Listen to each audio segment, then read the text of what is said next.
അപ്പോൾ ഇന്ന് പതിവിലും വിപരീതമായി സൺഡേ തന്നെ തിരിച്ച് ഹോസ്റ്റലിലേക്ക് പോകുന്ന ഒരു വ്ളോഗാണ് ഗൈസ്. അപ്പോൾ നമ്മുടെ ഈ ബസ്സിൻ്റെ ഉള്ളിൽ നന്ദുമോളും ദേവി ഇരിപ്പുണ്ട്. അപ്പോൾ നമ്മൾ അതിൽ തന്നെ ഓടിപ്പിടിച്ച് വലിഞ്ഞ് കയറിയായിരുന്നു. പിന്നെ ഈ കിടക്കുന്ന പച്ച ബസ് ഇത് ഞാൻ ജീവിതത്തിൽ ആദ്യമായിട്ട് കാണുകയെന്ന് പറഞ്ഞിട്ട് ഇവരെന്നെ കുറേ കളിയാക്കി ഗൈസ്, നിങ്ങളത് കണ്ടിട്ടുണ്ടോ?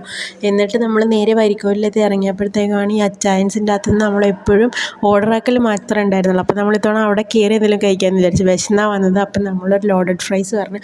അപ്പോഴാണ് ദൈവമോൾ ഈ സോൾട്ട് സോഡ പറഞ്ഞു. ഇത് ഞാൻ ജീവിതത്തിൽ ആദ്യമായിട്ട് കാണാം. എന്നിട്ട് ഇവള് പറഞ്ഞു ഇവള് കുഞ്ഞിലേ തൊട്ട് ഇത് കുടിക്കുന്നുണ്ട്.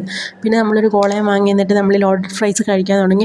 ഒരു ഫുൾ ഓർഡർ ഫ്രൈസ് വാങ്ങിയിട്ട് ഞങ്ങൾക്ക് 3 പേരും നമ്മൾ വയറ് നിറച്ച് കഴിച്ചു. വഴി കണ്ട വീട്ടിൽ നിന്ന് എടുത്തതാണ് ഈ മുല്ലപ്പൂ. എക്സ്പ്രസിൻ്റെ ഒരു മണം ഉണ്ടായിരുന്നില്ല. പിന്നെ നമ്മൾ രാത്രി ആവാൻ ഏറ്റവും വെയിറ്റ് ചെയ്തിരുന്നത് ഈ പൊതികളൊക്കെ തുറക്കാൻ വേണ്ടിയിട്ടായിരുന്നു ഗൈസ്. നന്ദുമോളുടെ വീട്ടിൽ നിന്ന് കൊണ്ടുവന്ന മീൻ വറുത്തത്, അച്ചാറ്, മുട്ട വറുത്തത്, തോരൻ, വാഴയിലൊക്കെ പൊതിഞ്ഞ് കൊണ്ടുവന്ന ചമ്മന്തി, പിന്നെ ദേവിമോളച്ഛൻ്റെ ഒരു കിഡിലൻ അച്ചാറും കൊണ്ടുവന്നിരുന്നു, പിന്നെ രസം. അങ്ങനെ നമ്മളതെല്ലാം കൂടെ കൂട്ടി കുഴച്ചടിച്ച് ഗൈസ് എന്തൊരു ടേസ്റ്റ് ആയിരുന്നത് അറിയോ. അപ്പോൾ അത്രയേ ഉള്ളൂ. Okay, by.